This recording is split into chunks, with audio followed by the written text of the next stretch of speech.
different key markets, and we continue to try and help many businesses across the globe.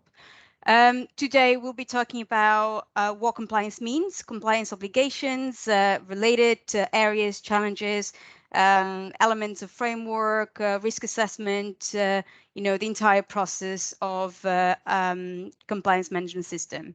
With us, we have Samia, advisor, head of research as well. She is our sister, one of our sisters brand auditor. She's key to the organization. She has years and years of experience, but I will let her speak a little bit more about herself. Okay. My name is Samia Al-Qadri. I'm currently an advisor and head of research at Hawkama, a corporate governance institute 100% owned by Dubai government, Dubai International Financial Center. And as you mentioned, that I'm also an auditor with the ABAC. I have more than 10 years of experience working with the private and government-owned entities in areas of regulatory compliance, corporate governance, and organizational excellence. I participate annually in the ESG index. It's a MENA-wide environmental, social, and governance index in cooperation with the Standards & Poor's and support of the International Financial Corporation. I have designed in the past awareness sessions about effective governance and financial ethics and compliance. I've also authored and published some white papers on leading practices regarding governance and compliance. So let's start by defining compliance. Compliance is the act of adhering with rules, regulations, and standards or requirements. To be successful, every organization has to take steps to make sure that every member of the organization is complying with internal policies and procedures. And of course, through a practical company-wide compliance management system, organization demonstrates its commitment to comply with the external rules, regulations, or any other leading practices such as industry codes or general accepted best practices. Compliance overall is operates in two stages of externally and internally. Externally is the set of external rules, the steps, an organization takes to comply with the external rules and regulations. Internally, it's the corporate compliance, which is the necessary actions and measures that the organization take to make sure they're complying with the external rules. So what are the compliance obligations? Generally, requirements that an organization mandatory has to comply with, and requirements that an organization voluntarily chooses to comply with. And compliance obligations includes a list of laws, regulations, codes, standards, and any other requirements that are applicable to a specific industry. Effective compliance means integrating a compliance management across the organization via the set of policies, processes, or guidelines. I would like to add that every organization is different in its structure, size, and regulatory framework. Therefore, every company has to design its compliance program based on its mission, strategic goals, and also to what's appropriate to the company risk profile or business nature, and also the complexity of the business structures. Let's look at some compliance challenges and also some percentages of the challenges that the companies in the MENA regions are facing. In a recent survey done by EY last year, September, it shows that 63% of organizations consider compliance as part of their top 5 challenges. While the challenges organizations face in the MENA region are centered about lack of accountability and resources monitoring. Following the pandemic, 78% of organizations in the MENA region are concentrating on strengthening their operations and strategies with a key focus on compliance risk management. And in order to keep up with the rapidly evolving regulatory environment, organizations must invest in building effective and long-lasting culture around compliance and governance before it's too late, and we will be looking at some causes of non-compliance. So the compliance management system shall reflect the organization values, objective, strategy, and compliance risks, of course, taking into account the context of the organization, which is the regulatory framework they operate in. Let's have a look at the main areas of business compliance that every organization will need to consider. But before that, I would like to add that compliance should be embedded in the organization culture and in the employees' behavior and attitude while performing their day-to-day activities. Management from their end shall focus on compliance within their area of responsibilities, with their finance, risk, quality control, or any other functions. And by identifying the compliance risks within their operations, and also by highlighting the corrective and recommending the corrective actions when there is any non-compliance, of course, coordinating with the compliance officer, if there is one. As we all know that COVID-19 has caused a lot of changes economically, professionally, and overall in the business sector. And one of those changes has been seen also in the compliance, in the regulatory compliance, which is the integration of ESG practices in both business and government. For example, the UAE, especially ISCA, Securities and Commodities Authority, has put a mandatory role for the public joint stock companies listed in the UAE market to publish an annual sustainability report and also to make some specific ESG disclosures. So also those listed companies must submit, as I said, an annual sustainability report, and they must comply with the Global Reporting Initiative, GRI standards, and also any sustainability standards and the requirements that are issued by the DFM or ADX, Dubai Financial Market and Abu Dhabi Financial Market, depending on which market those companies are listed. And environmental regulations is usually linked to adequate management of resources such as electricity, physical space, carbon print, which contributes to a reduction also of the company costs. And compliance with those environmental regulations, it's not only mandatory, but non-compliance can lead to a big drain on the resources while also destroying the environment. So an organization can never achieve, cannot achieve compliance without strong leadership and corporate governance. And what we mean by corporate governance is are those structures and relationships that dictate an organization management's direction and performance. The compliance management system should be based on principles of good governance, integrity, transparency, accountability, and sustainability. And of course, those principles, it's different from one industry to another, from one company, depending on their values and strategic objectives. The governing body and top management shall ensure that the following principles are implemented. One of them, every compliance officer or compliance function has to have a direct access to the governing body. We mean by governing body, if there is a board of directors, they need to have access directly to the board of directors or to the top management. The compliance function has to have a full independency and appropriate authority and competence of the compliance function. I would like to add another point that also compliance functions has to have proper support from the board of directors or the top management and providing resources for them to effectively perform their activities. And of course, a well-established culture of integrity and good ethics that starts at the top and trickles down through the ranks ensures even suppliers and external stakeholders to see compliance in the same way the organization see it.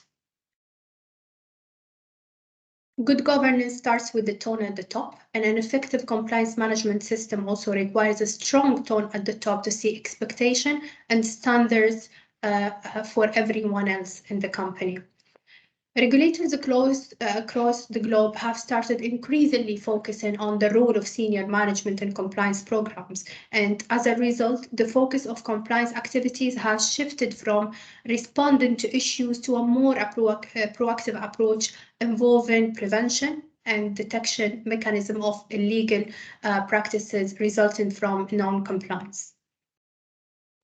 Leadership is expected to prove commitment to sound compliance management through ensuring that all resources are available, as I have mentioned, and also to communicate the importance of effective compliance management regularly, not just once or twice, but it has to be regularly communicated.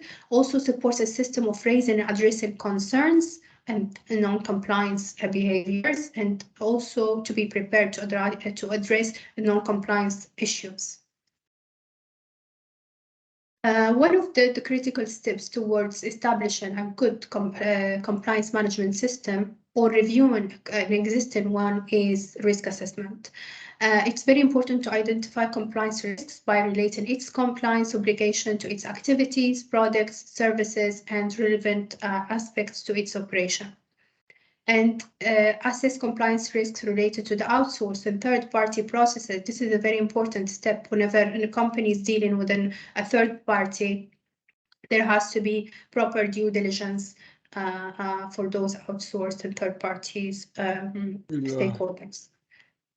Periodically assess, there has to be periodically assessment of compliance risks, including whenever there are material changes in circumstances or organizational context, such as we mentioned now in today's regulatory environment. We have new requirements related to ESG, environmental, social, and governance. So companies have to reassess their compliance risks based on what's happening in the regulatory environment.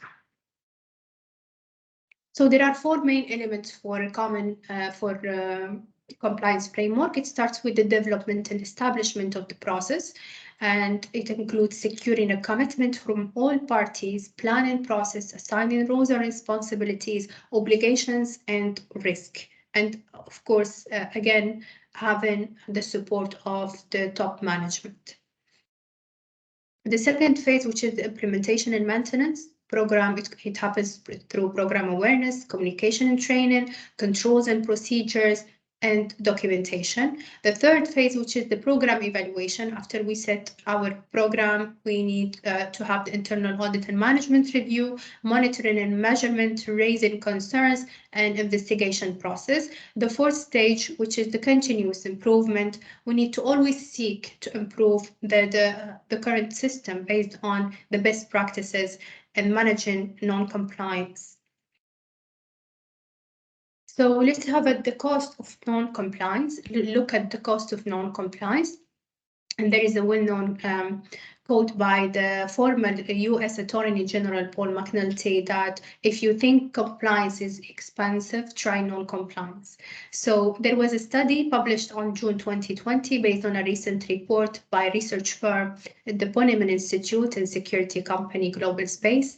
And they found that the annual cost of non-compliance to business runs an average of 14.8 million, which was a 45% increase since 2011.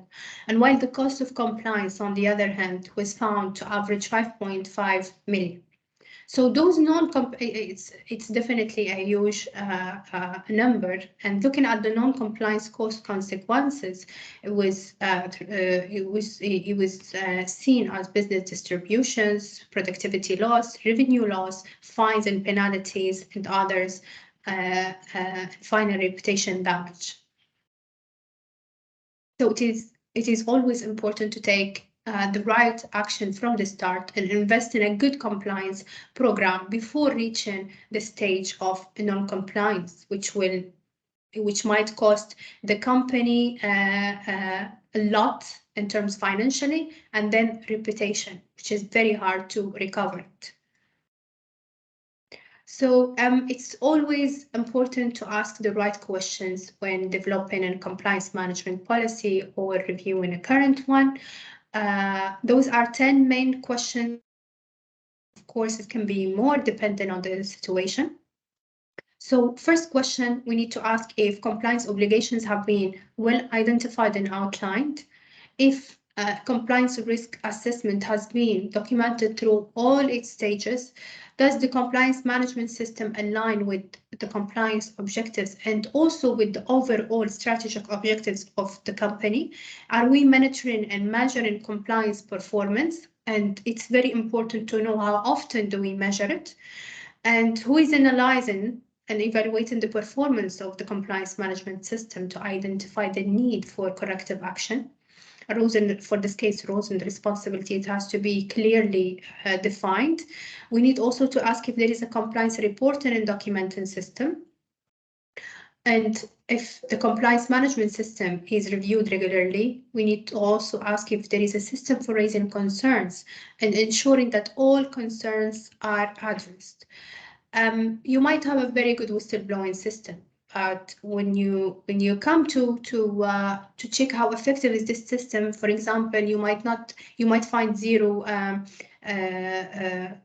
complaints or reports for the last 3 years, which means there is something wrong with the system and it has to be reviewed. Why employees are not raising, for example, their compliance, or why they are not using the system. So it's very important to have a whistleblowing system and also to check how effective is your system. Last but not least, we have the relevant and trained personnel to implement the system. And it's very important that each and every employee have access to, dependent to the authority matrix, of course, on which document they can access, to resources on compliance policies, processes and procedures. And the last question, have compliance performance indicators has been established. So to sum up what we have mentioned, I would leave you with 3 main advices: that sustainability of business depends on a good reputation and stakeholder trust. Organizations should follow international standards because they reduce the complexity and cost and increase, of course, effectiveness. ISO 37301, for example, set the global benchmark for compliance management and specifies requirements for establishing, developing, implementing, evaluating, and maintaining an effective compliance management system. To me, it was brilliant presentation. I just want to say thank you again to our partner Dubai Quality Group and our sister brand ABC. A little bit, I think probably everyone knows here Dubai Quality Group and the importance for the region and for the industry overall, and how much they do for to educate against bribery and corruption across the market. Our sister brand, we are, the independent certification body. We offer a complete set of services and solutions, including the CMS certification, ABMS, whistleblowing, and risk management. One quick thing before we move on to some questions. You can expand your risk management strategies using all of these ISO certifications. They are brilliant to do so, and they reassure you as a leader and as a business to obviously grow your business, but also ensure your stakeholders and create a more sustainable business. So we're going to move to a few Q&As. So this will be an open discussion to anyone who would want to ask questions to Samia. She's available as of now. Does anyone have questions? If you're shy, you can always drop the questions on the chat. Happy to answer any question. Yeah, if anyone wants to share their experience of they're going through some challenges and you're seeking help with it, you can just raise the concern. Absolutely. Well, I think someone is typing.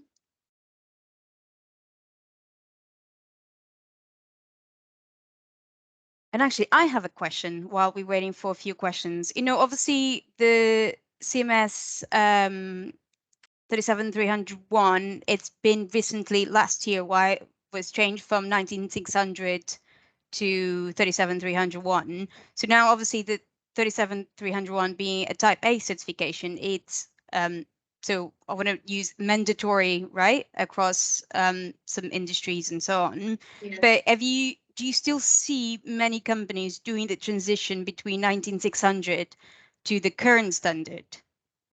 Actually, Soraya, what I'm seeing now, that now government are more requesting the new CMS than the private sector.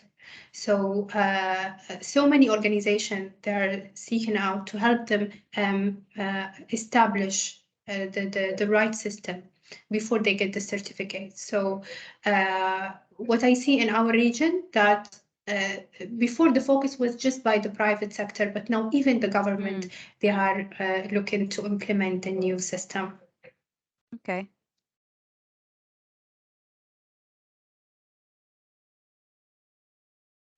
I still see some people typing.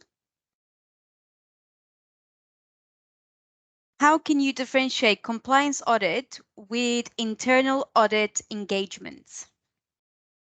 From Paul. Good question, Paul. Usually, even some people they still say, okay, if we have audit, why would we have compliance? And audit will be looking at all the requirement. So the difference between the compliance audit and the internal audit, compliance audit is part of the whole audit exercise. For example, an audit function has to have annually an exercise auditing each and every function of the whole organization.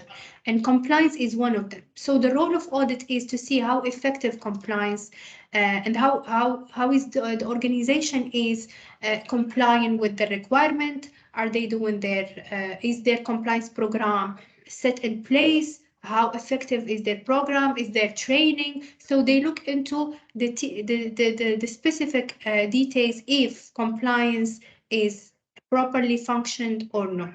But from another end, the compliance function has to highlight the requirements, to also raise awareness about compliance internally, to do their compliance checks periodically, and make sure that their compliance program is implemented. So the internal audit, in brief, internal audit role is more like an insurance and audit exercise.